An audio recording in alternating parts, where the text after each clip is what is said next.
क्या भारत में एक दिन आएगा जब मायावती दलित राजनीति की बड़ी नेता देश की पीएम बनेंगी? आज हम बताएंगे वो हर राज और रणनीति जो बदल सकती है राजनीति का पूरा खेल।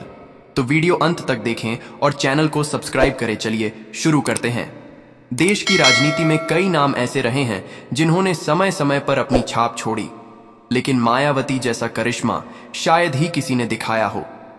दलित समाज से उठकर उत्तर प्रदेश की मुख्यमंत्री की कुर्सी तक पहुंचना और बार बार सत्ता में वापसी करना, ये अपने आप में एक इतिहास है। लेकिन अब सवाल उठने लगा है कि क्या मायावती देश की अगली प्रधानमंत्री बन सकती हैं? ये सवाल सिर्फ हवा में नहीं है, बल्कि मौजूदा हालात और आने वाले चुनावी समीकरणों को देखकर धीरे धीरे जनता और मीडिया दोनों में चर्चा का विषय बनता जा रहा है। मायावती की राजनीति हमेशा से अलग रही है। उन्होंने सिर्फ वोट बैंक की राजनीति नहीं की, बल्कि संगठन को जमीन से खड़ा किया। कांशीराम के सपनों को आगे बढ़ाते हुए उन्होंने बहुजन समाज पार्टी को उस मुकाम तक पहुंचाया जहां वह अकेले दम पर सत्ता में आ सके। यही वजह है कि आज जब 2027 की चर्चा होती है तो लोग कहते हैं कि अगर कोई नेता विपक्ष के सारे वोटों को एकजुट कर सकता है तो वह मायावती ही है। प्रधानमंत्री बनने का रास्ता आसान नहीं होता। इसमें कई चरण होते हैं। संगठन की मजबूती, जनता का भरोसा, राष्ट्रीय स्तर पर स्वीकार्यता और सबसे जरूरी विपक्षी दलों के बीच एकता। मायावती के पास इन चारों पहलुओं का एक अलग ही अनुभव है।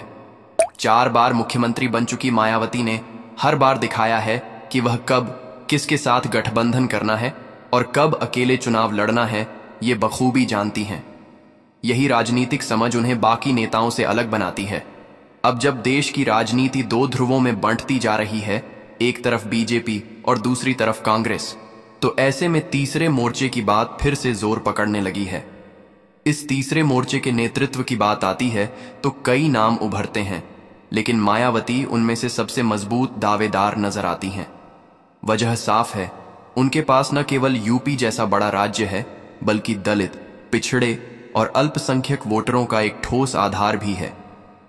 अगर 2027 या उससे पहले कभी केंद्र की राजनीति में बदलाव होता है और बीजेपी या कांग्रेस बहुमत से दूर रहती है, तो मायावती का नाम प्रधानमंत्री पद की दौड़ में सबसे आगे हो सकता है। राजनीति के जानकार कहते हैं कि दलित राजनीति को राष्ट्रीय मंच पर लाने की ताकत मायावती में है। उनकी छवि एक मजबूत और निर्णायक नेता की है, जो फैसले लेने से नहीं डरती। जनता के बीच भी धीरे धीरे यह धारणा बन रही है कि अब वक्त आ गया है जब देश को एक दलित प्रधानमंत्री मिलना चाहिए। जब द्रौपदी मुर्मू देश की राष्ट्रपति बन सकती हैं, तो क्या मायावती प्रधानमंत्री नहीं बन सकती? यह सवाल अब लोगों की जुबान पर है। गांव से लेकर शहर तक और सोशल मीडिया से लेकर राजनीतिक मंचों तक हर जगह यह चर्चा सुनाई दे रही है। लेकिन प्रधानमंत्री बनने का सपना केवल चर्चा से पूरा नहीं होता, इसके लिए ठोस रणनीति की जरूरत होती है। मायावती ने हाल ही में पार्टी में बड़े बदलाव किए हैं। उन्होंने युवाओं और नई पीढ़ी को आगे बढ़ाने का फैसला लिया है। संगठन को डिजिटल प्लेटफॉर्म पर सक्रिय करने का काम भी तेजी से चल रहा है। यह सब दिखाता है कि वह केवल यूपी की मुख्यमंत्री बनने की तैयारी नहीं कर रही, बल्कि उससे भी बड़ा खेल सोच रही हैं। बीजेपी और कांग्रेस दोनों के लिए मायावती का प्रधानमंत्री बनना सबसे बड़ी चुनौती होगा।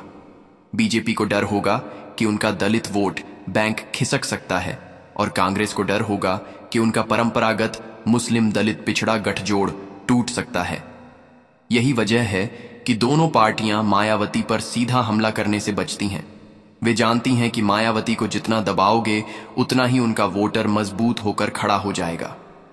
अगर हम हालात का विश्लेषण करें तो मायावती के प्रधानमंत्री बनने की संभावना 3 स्थितियों में सबसे ज्यादा बन सकती है। पहली, अगर बीजेपी बहुमत से कम सीटें जीतती है और सहयोगियों की जरूरत पड़ती है। दूसरी, अगर कांग्रेस बहुमत से दूर रहती है और विपक्ष एकजुट होता है।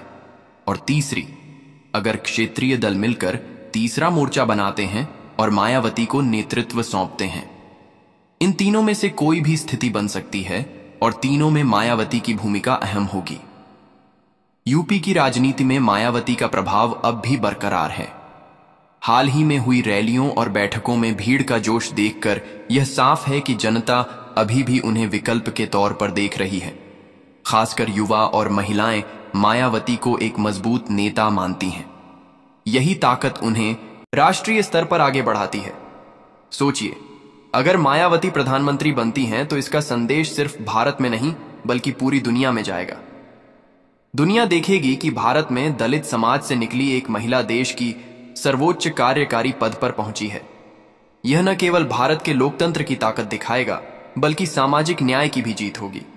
इसीलिए आज जब लोग पूछते हैं क्या मायावती अगली प्रधानमंत्री बन सकती हैं, तो इसका जवाब साफ है, राजनीति में कुछ भी मुमकिन है। मायावती के पास अनुभव भी है, संगठन भी है, जनाधार भी है और सबसे बड़ी बात, वह नेता बनने की हिम्मत और ताकत भी है। मायावती ने हमेशा राजनीति में संतुलन बनाने की कला दिखाई है। जब भी दलों के बीच मुकाबला होता, वह सही समय पर कदम बढ़ाती और अपनी पार्टी का फायदा सुनिश्चित करती। यही कारण है कि अब जब चर्चा प्रधानमंत्री बनने की हो रही है तो लोग केवल सपने नहीं देख रहे बल्कि असली संभावना भी महसूस कर रहे हैं। देश की राजनीति अब पहले से कहीं ज्यादा जटिल हो गई है। बीजेपी और कांग्रेस दोनों ही शक्तिशाली हैं, लेकिन छोटे और क्षेत्रीय दलों की भूमिका अब और अहम हो गई है। इन दलों की सीटें मायावती को पीएम पद तक पहुंचाने या रोकने में निर्णायक हो सकती हैं। मायावती की रणनीति अब इस बात पर केंद्रित है कि वह किस तरह से इन छोटे दलों और गठबंधनों को अपने पक्ष में ला सकती हैं। हाल ही में किए गए बदलाव यही संकेत दे रहे हैं। पार्टी में युवाओं को आगे बढ़ाया गया है, पुराने और अनुभवी नेताओं को सलाहकार बनाया गया है और डिजिटल प्लेटफॉर्म पर सक्रियता बढ़ाई गई है। इसका मतलब साफ है कि मायावती केवल यूपी तक सीमित नहीं रहना चाहती बल्कि देशव्यापी राजनीति में अपनी ताकत दिखाना चाहती हैं। अगर हम गठबंधन की बात करें तो मायावती के पास कुछ स्पष्ट विकल्प हैं। एक, वह सीधे विपक्ष के सभी दलों के साथ मिलकर तीसरा मोर्चा बना सकती है। इसमें छोटे क्षेत्रीय दलों की सीटें मायावती के लिए निर्णायक हो सकती हैं। दूसरा, वह केंद्र में बहुमत से दूर रहने वाले किसी भी दल के समर्थन से प्रधानमंत्री पद की ओर बढ़ सकती हैं। और तीसरा, अगर बीजेपी के अंदर किसी तरह का इंटरनल डिसएग्रीमेंट आता है तो वह इसका लाभ उठाकर विपक्ष के लिए मजबूत विकल्प बन सकती है। जनता की प्रतिक्रिया भी मायावती के पक्ष में दिख रही है। सोशल मीडिया, रैलियों और आम जनसभा में जोश और समर्थन साफ दिखाई देता है। खासकर ग्रामीण क्षेत्रों में जहां बीएसपी का प्रभाव सबसे मजबूत है, वहां लोगों में यह उम्मीद और उत्साह है कि एक बार फिर मायावती देश की राजनीति में बड़ा कदम उठा सकती है। राष्ट्रीय मीडिया भी अब धीरे धीरे इस संभावना पर ध्यान दे रहा है। पहले यह चर्चा सीमित रही, लेकिन अब प्रमुख न्यूज चैनल, राजनीतिक विश्लेषक और पत्रकार भी खुलकर सवाल कर रहे हैं, क्या मायावती पीएम की दौड़ में है? मीडिया का ध्यान इस पर बढ़ने से लोगों की क्यूरियोसिटी और एंगेजमेंट भी बढ़ती है। मायावती की ताकत सिर्फ वोट बैंक में नहीं है, बल्कि उनके पास निर्णायक क्षमता भी है। किसी भी राजनीतिक स्थिति में उन्होंने हमेशा सही निर्णय लिया है। चाहे गठबंधन करना हो या अकेले चुनाव लड़ना, निर्णय लेने की उनकी क्षमता उन्हें बाकी नेताओं से अलग बनाती है। यही वजह है कि अगर किसी तीसरे मोर्चे का नेतृत्व करना होगा तो सबसे मजबूत दावेदार मायावती ही हैं। युवा वोटरों पर भी नजर डालें तो मायावती की अपील बढ़ रही है। युवा वर्ग में बदलाव और नई सोच की मांग है।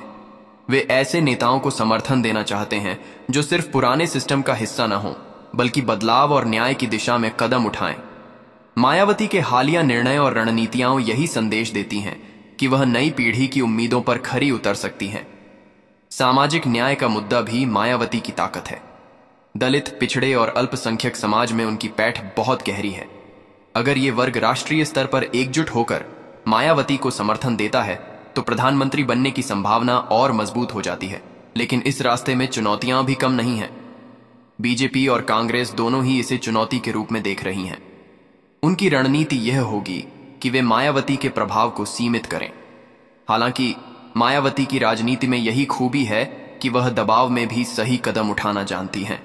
अगर हम चुनावी समीकरण देखें तो मायावती के प्रधानमंत्री बनने की संभावना 2027 में सबसे अधिक बढ़ सकती है।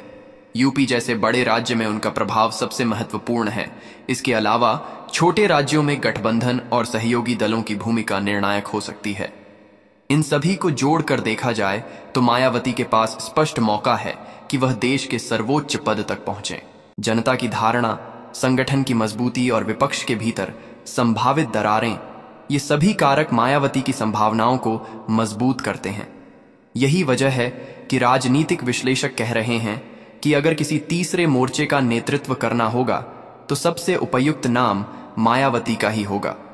मायावती की सोच में यह भी शामिल है कि सिर्फ सत्ता पाने के लिए कदम नहीं बढ़ाना है, उनका उद्देश्य राष्ट्रीय राजनीति में दलित और पिछड़े वर्ग की हिस्सेदारी बढ़ाना भी है। यही सामाजिक न्याय की भावना उन्हें बाकी नेताओं से अलग बनाती है। देश की राजनीति में बदलाव का यह समय मायावती के लिए निर्णायक हो सकता है। अगर वह सही गठबंधन और रणनीति अपनाती हैं, तो प्रधानमंत्री बनने का सपना केवल कल्पना नहीं रहेगा, बल्कि असली संभावना में बदल सकता है। 27 की राजनीति अब पहले से कहीं ज्यादा चुनौतीपूर्ण और जटिल दिख रही है। बीजेपी और कांग्रेस के मजबूत मोर्चे हैं, लेकिन कई क्षेत्रीय दलों और नए गठबंधनों की भूमिका निर्णायक बन रही है। ऐसे में मायावती की राजनीतिक समझ और समय पर लिए गए फैसले ही उन्हें इस दौड़ में सबसे आगे रख सकते हैं।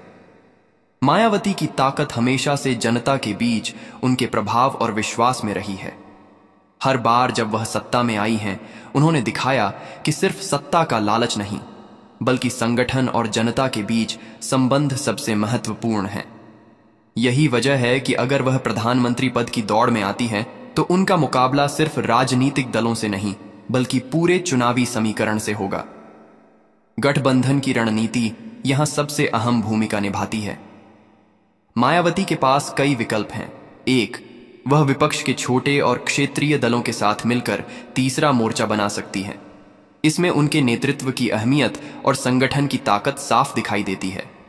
दो, अगर केंद्र में बहुमत से कोई दल रहित रहता है, तो मायावती का नाम प्रधानमंत्री पद के लिए प्रमुख विकल्प बन सकता है।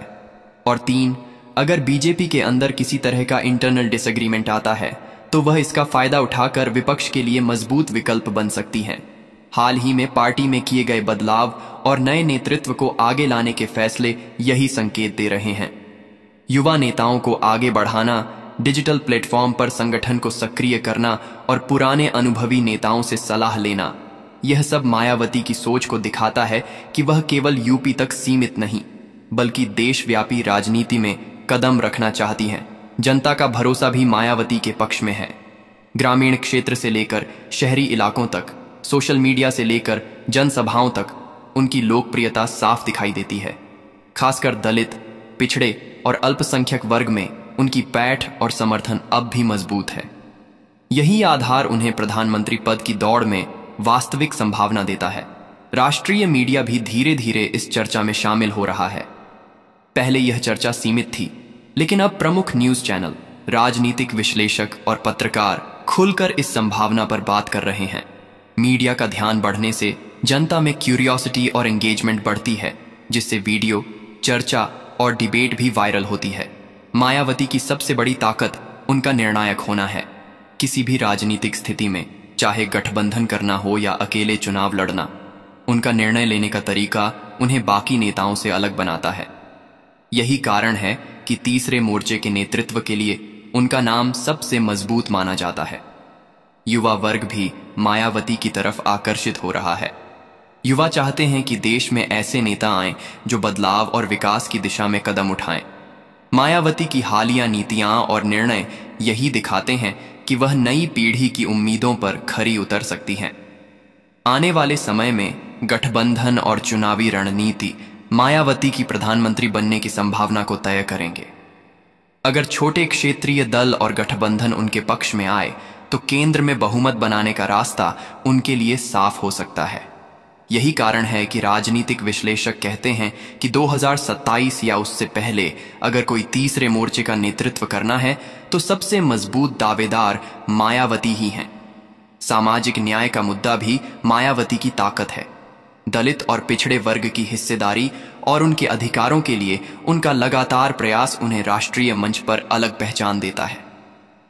अगर यह वर्ग राष्ट्रीय स्तर पर एकजुट होकर उनका समर्थन करता है, तो प्रधानमंत्री बनने की संभावना और मजबूत हो जाती है। देश की राजनीति में बदलाव का यह समय मायावती के लिए निर्णायक हो सकता है। यदि वह सही रणनीति अपनाती हैं, सही गठबंधन बनाती हैं और जनता का विश्वास बनाए रखती है, तो प्रधानमंत्री बनने का सपना केवल कल्पना नहीं बल्कि वास्तविक संभावना बन सकता है। अब सवाल यह है, जनता, दल और मीडिया के बीच मायावती कितनी तैयार हैं?